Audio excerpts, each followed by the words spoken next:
ఇదే RTV app వార్తల్ని క్షణాల్లో చదివే అవకాశం ఉంటుంది. ఒక న్యూస్ పేపర్, ఒక టెలివిజన్ ఛానల్ మీ చేతుల్లో ఎప్పుడూ ఉంటాయి. నగరపాలక సంస్థ చరిత్రలోనే పాలక మండలి ఏర్పడిన నాటి నుంచి నేటి వరకు జరిగిన సమావేశాల్లో అత్యంత అద్భుతంగా కూటమి ప్రభుత్వం వచ్చిన తర్వాత మార్పు వచ్చింది పాలనలో అని చెప్పడానికి కారణం 3 రోజులుగా ఏదైతే పాలక మండలి సమావేశాలు ఏవైతే జరుగుతూ ఉన్నాయో సుదీర్ఘంగా సభ్యులందరూ కూడా వాళ్ళ యొక్క సమస్యలు, వార్డు సమస్యలు కానీ నగరంలో ఉన్నటువంటి సమస్యలు కానీ ఏకరొప్పు పెట్టి వాళ్ళ యొక్క గోడును వెలబెచ్చుకున్నటువంటి ఈ యొక్క వేదిక ఏదైతే ఉందో ఈ వేదికగా మొత్తం 83 అంశాలు పూర్తిగా చర్చకు వచ్చినాయి 0 అవర్తో పాటు.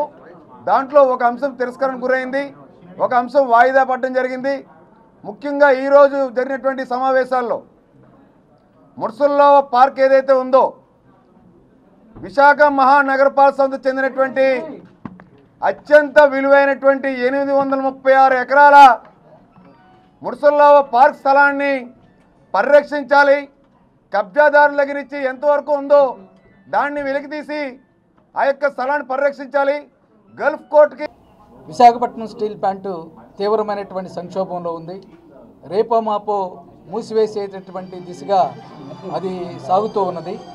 ఈ నేపథ్యంలో విశాఖపట్నం మున్సిపల్ కార్పొరేషన్లో అన్ని పార్టీల యొక్క కార్పొరేటర్లు, అన్ని పార్టీల ఫ్లోర్ లీడర్లు అందరూ కూడా కలిసి ఏకగ్రీవంగా ఒక తీర్మానం చేయడం జరిగింది. విశాఖపట్నం స్టీల్ ప్లాంట్ని సెయిల్లో విలీనం చేయాలని, దీన్ని ఎట్టి పరిస్థితుల్లో ప్రైవేటు వాళ్ళకి అమ్మకూడదనేటువంటి తీర్మానం ఇది. ఈ తీర్మానం చేయటమే కాదు, ఈ తీర్మానాన్ని అమలు చేయాలని దానికోసం దేశ ప్రధాని నరేంద్ర మోడీ గారిని, అలాగే రాష్ట్ర ముఖ్యమంత్రి నారా చంద్రబాబు నాయుడు గారిని, డిప్యూటీ ముఖ్యమంత్రి పవన్ కళ్యాణ్ గారిని, అలాగే స్టీల్ మంత్రిని కూడా గౌరవ మేయర్ గారి నాయకత్వంలో డిప్యూటీ మేయర్ గారు, అలాగే అన్ని పార్టీల యొక్క వాళ్ళు సిపిఐ, సిపిఎం, తెలుగుదేశం, అలాగే జనసేన, వైసీపీ, ఆఖరికి బీజేపీ అన్ని పార్టీల యొక్క ఫ్లోర్ లీడర్లందరూ కూడా కలిసి వీళ్ళందరూ కూడా కలిసి విశాఖపట్నం స్టీల్ ప్లాంట్ని వెంటనే విలీనం చేసేటటువంటి మీరు ప్రకటన చేయాలి. విశాఖపట్నం స్టీల్ ప్లాంట్ అంటే విశాఖపట్నం స్టీల్ ప్లాంట్ మోతేసినా అది ప్రైవేటీకరణ జరిగితే విశాఖపట్నం ఉత్తరాంధ్ర తీవ్రమైనటువంటి నష్టానికి గురవుతుంది. విశాఖపట్నం స్టీల్ ప్లాంట్ని సేల్లో విలీనం చేయాలనేటువంటి డిమాండ్ తోటి గ్రేటర్ విశాఖపట్నం మున్సిపల్ కార్పొరేషన్లో ఒక తీర్మానం చేసి గౌరవ ముఖ్యమంత్రి గారిని, అట్లాగే ఉప ముఖ్యమంత్రి గారిని, అట్లాగే స్టీల్ మినిస్టర్ని, దేశ ప్రధాని కలవాలనేటువంటి ప్రతిపాదనని సిపిఎం సభ్యులైనటువంటి గంగారాం గారు సిపిఐ పార్టీ నుంచి నేను కూడా ఇవ్వటం జరిగింది. కనుక దాన్ని ఏజెండాలో పెట్టి తీర్మానం చేసి మేయర్ గారి యొక్క ఆధ్వర్యంలో ఈ డెలిగేషన్ వెళ్ళి ఇవ్వాలనేటువంటి చేస్తాం. కనుక అది కూడా మేయర్ గారు ఈరోజు ఏజెండాలోకి తీసుకురావడం జరిగింది.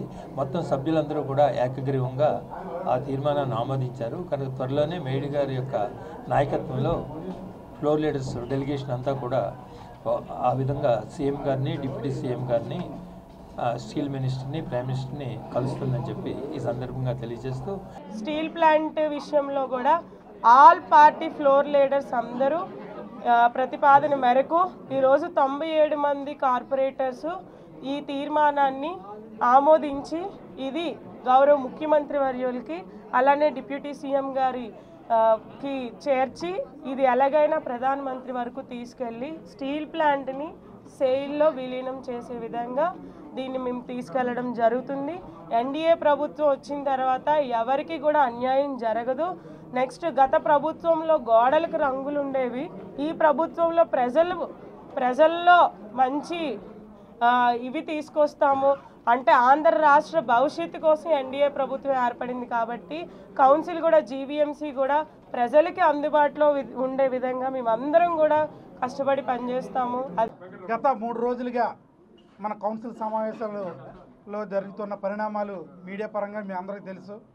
ఎందుకంటే గతంలో కంటే ఇప్పుడున్న జరుగుతున్న పరిణామాలు చూస్తుంటే ప్రభుత్వం మారే క్రమంలో ఇప్పుడున్న పరిస్థితిని అంటే కౌన్సిల్ మధ్య సత్సంబంధాలు కొనసాగించడానికి అవకాశాలు ఉన్నాయా లేవని దీనిగా ఈరోజు వరకు హాట్గా జరిగాయి. ముఖ్యంగా చూసుకుంటే ఇప్పుడు ఏదైతే ఇప్పుడు చెప్తున్నారో కూటమి ప్రభుత్వం వచ్చిన తర్వాత ఇదేం జరగలేదు 100 రోజుల పాలనలో చెప్తున్నాను కదా, మేము ఏదైతే ఉన్నాయో గతంలో ఉన్న పరిపాలన అంశాలన్నీ కూడా మేము దృష్టిలో పెట్టి ఇవన్నీ చక్కగా చేయడం జరిగింది. ఇప్పటికీ అయినా సరే ఏదైతే ఈ సమాజంలో జరుగుతున్న మన గ్రేటర్ విశాఖలో జరుగుతున్న అభివృద్ధి మీరు చూశారు. గత ప్రభుత్వాలు ఎంత అభివృద్ధి జరిగాయి, వైఎస్ఆర్ ప్రభుత్వం వచ్చిన తర్వాత చూశారు. ఇక్కడ రోడ్లు కానీ, శానిటేషన్ కానీ, బ్యూటిఫికేషన్స్ కానీ ఏది చూసినా సరే విశాఖపట్నం శరవేగంగా అభివృద్ధి చెందే మార్గంలో ఈరోజు జరుగుతున్న ఈ కౌన్సిల్ సమావేశంలో కూడా 84 అంశాల్లో 2 అంశాలు అయితే ఒకటి వాయిదా వేయడం జరిగింది, ఒక అంశం అయితే తిరస్కరించడం జరిగింది. కానీ అన్నీ కూడా ఈ సభ్యుల మధ్య సహృద్భావంతో ఈరోజు జరిగిన ఈ సమావేశంలో విశాఖపట్నం చరిత్రలో 3 రోజులు జరిగిన సంఘటన అయితే ఇదే అని చెప్పేసి నాకు తెలిసిన అనుభవం ప్రకారం తెలియజేసుకుంటున్నాను. మరిన్ని వీడియోస్ కోసం ఛానల్ ని సబ్స్క్రైబ్ చేయండి, లేటెస్ట్ అప్డేట్స్ కోసం వాట్సాప్ ఛానల్ ని ఫాలో చేయండి అండ్ లింక్ డిస్క్రిప్షన్ లో ఉంది.